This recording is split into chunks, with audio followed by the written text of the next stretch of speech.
लाखाच्या गाड्या न्यायला येतात. 5वीच्या 6वीच्या पोरांना मोबाईल आहे. 8-10 दिवसातून मुलीला जवळ घेतलं पाहिजे, तिचं दप्तर उचकलं पाहिजे. मुलीच्या वह्यांची शेवटची पानं उचकीत जा, जरा शेवटच्या वह्या उचकीत जा. शेवटची पानं फार चांगली असतात मुलींची, त्याच्यावर गृहपाठ असतो.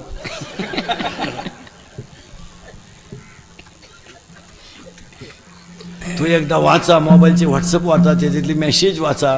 आपली मुलगी मोबाईलवर किती वेळ कोणाशी बोलली याची चौकशी करा, त्यातला बॅलन्स चेक करा.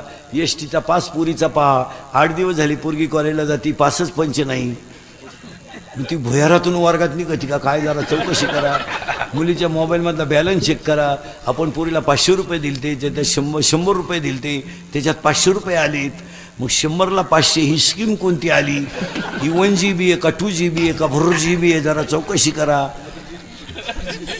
आता एक नवीन आलंय ना भर GB, आणि जरा चौकशी करा. सांगा पोरीनं हा विनोद आहे का?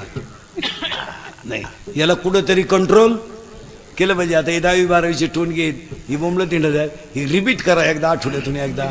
जरा खुली बिलीत घ्या, लाईट बंद करून हा नाही. ही काही बुडीताचीच इस्टेट आहे ना, यांच्यासाठी आपण बांध करूनच वाढितो ना. यांनी काय कमावले ना, आला का? यांचे केस बघा, कुठून भांग आणलीत. तो 1 साईड भांग आणलाय कुठून, बगलात गोशिड्या झाल्या तुला का आला साईड लागत. हा विनोद नाही मला. मुलींचे भांग तपासा, मुलींचे भांग तपासा. पुरीने आता एक भांग इतका डेंजर आणलाय, पॉप पॉप. हा, त्याला मधी खड्डा आहे, पुढं झटका आहे. इकडं लसणाचा वाफा, इकडं कांद्याचा वाफा, मध्ये डोंगळा. आता त्याच्यापेक्षा एक भांग कठीण आलाय. दुसरा भांग आहे देवी आणि पुरीनो. तो भांग असा आहे, म्हणजे मी सांगतो भांग असा आहे तो, ही जी बाजू इथली ती पुढं दडपवायची, तिला पुढं फुगा आणायचा, आणि त्यातली एक बट मोकळी ठेवायची, ती बोलताना तोंडात गेली पाहिजे. आणि एक भांगा असा आलाय, एकच बाजू बांधायची, ही बाजू मोकळी. एक पोरग कॅनॉलच्या कडेला होतं, पुरीनं असं केलं, ते पडलं कॅनॉल मध्ये. त्याला वाटलं खुणावलं का काय केलं भाऊ. पोरग चांगलं फटकावलं पाहिजे. प्रत्येक बापाने नियम करायचा, रात्री 9 नंतर बाहेर गेलेलं पोरग घरात घ्यायचं नाही. मिटला विषय. 9:30ला आला ना, आपल्या घरात यायचं नाही. नाही, तुला काय करायचं ते कर. शेजारचे म्हणले तुम्हाला माणुसकी नाही, तुला दत्तक घे, बस. शेजारच्यांना व्हावाच. 9:30 नंतर पोरगा घरातून जाऊ दिला नाही तर महाराष्ट्रातली 50% गुन्हेगारी आठवड्यात कमी होईल. 16चा पोऱ्या बलात्कार करतो, 17चा पोऱ्या गाड्या लुटीतो, 18ची पोरं पंप लुटीतो, आणि 19चा पोऱ्या खून करतो. म्हणजे काय, याला आईबाप जबाबदार आहे. 20चा पोऱ्या पोरगी पळून नेतो, 20चा पोऱ्या खून करतो. म्हणजे काय, फटकावल्यावर काय करते, या आईबापांची लाड आहे. नाही तर रिपीट केल्यावर काय करते, का बाहेरून जेवून आला, कान पाड फोडा, पोऱ्या म्हणला घरातून निघून जाईन, कपडे पिशवी झाला इकडे, हे भाई कपडे, हे 50 रुपये तुला भाड्याला. हा, मी करील प्रयत्न परत.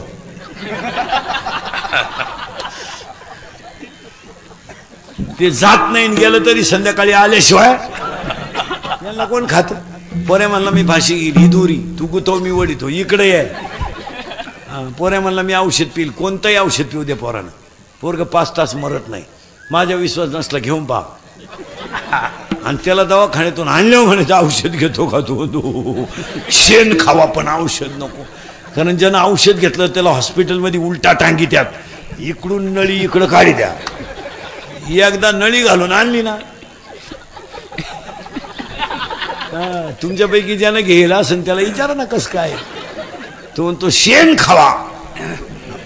10 वर्षापूर्वी बोलत होतो ते आज खरे, आज बोलतो ते कायम खरंय.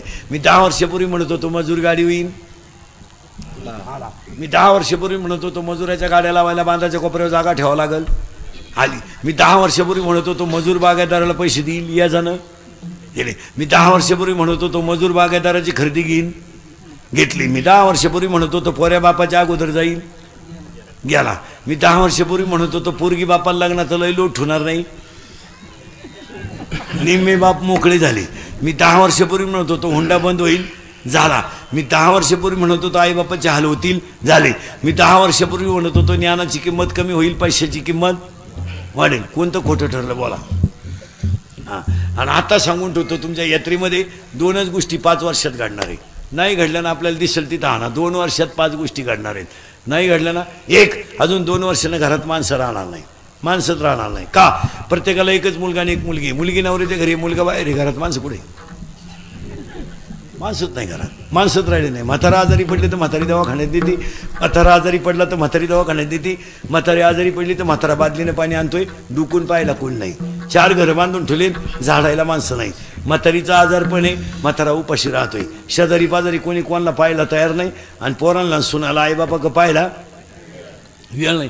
अर्ध पोतं बाजरी आहे, त्या बाजरीला सोंड्या लागला, तो सोंड्या अख्खा घरात गेला, पण त्या बिचाऱ्यांना पाहिलीभर बाजरी दळून आणता आली नाही. का? दळण करायला आईला दिसत नाही, आणि दळलं तर आणायला काय नाही. त्यांच्या घरातली ही अवस्था आहे. तुमचं काय मत आहे बोला?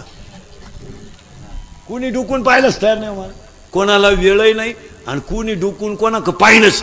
शेजारचे पाहिनं, भाऊबंद तर मरेलच आहे, भाऊबंदाचा काय विषय नाही. भाऊबंद राहिले नाही, वाडा उलातला, म्हणजे जवळजवळ माणसांची रक्ताची नाते संपलीत. कुणी पाहिलं वेळ नाही, हां, कुणी कुणाकडे डोकून पाहत नाही. आज एवढी वाईट परिस्थिती झाली का नाही? 5 वर्षापूर्वी महिला मंडळ आपल्या आळीमध्ये कोरड्यांची वेळ ठरलेली असायची. आज तुझ्या, आज माझ्या, आज तुझ्या, असं ठरलं राहायचं. उद्या तू नको करू बरं का, माझी गहू भिजत घातली. ही कशाला व्हायचं? प्रेमानं. म्हणजे गरीब बाई म्हणायचे, बा तुमच्या सगळ्यांच्या झाल्या, पण माझ्याकडं गहू नाही, माझ्याकडं गहू नाही. मग 2-3 मायाने काय म्हणायचं? तोंड सोडू नको, माझ्या घरात आज दुली घालते, तुझ्या घरात तिघींच्या याच्यात तुझ्या कुरड्या होऊन जातील. तुम्ही तरी काय 2 तर माणसं आहे. हे प्रेम आज दिसतं का तुम्हाला? नाही. घरांमध्ये माणसंच राहणार नाही महाराज 2-3 वर्षात. आईबापांकडे पाहिला लोकांना वेळच नाही. लोकांनी फक्त सुशिक्षितपणाचं अवसान आणलंय, नाही तर आईबापा कोणीच पाहायला तयार नाही. सुशिक्षितांचंही तेच आहे, महाराज लोकांचंही तेच आहे. हां, आम्ही तुम्हाला सांगतोय, आज आमचे बाप बिछाण्यात बिन भाकरीची. हा विनोद नाही महाराज. डायरेक्ट माणसांना तिरस्कार तयार झाला आहे बापाबद्दल.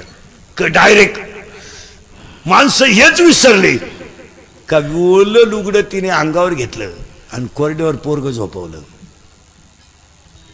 विसरून गेले माणसं, विसरून गेले. घरांमध्ये अजून 2 वर्षांना माणसं राहणार नाहीत. तेव्हा म्हाताऱ्या माणसांना सांगतो, भाऊ मी तुमच्या मुलासारखा आहे, लक्ष्मी यायची वेळ आहे, पौर्णिमा संपली आज, पण झोपताना आता असं झोपत जा, याला मोकळं ठोत जाऊ नका,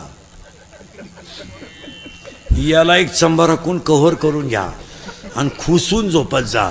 हा जाऊ शकतो, याला कापून नितीन पोरं झोपेत आणि डायरेक्ट त्याला डगे देतील. गट नंबर 13 उडत गेला.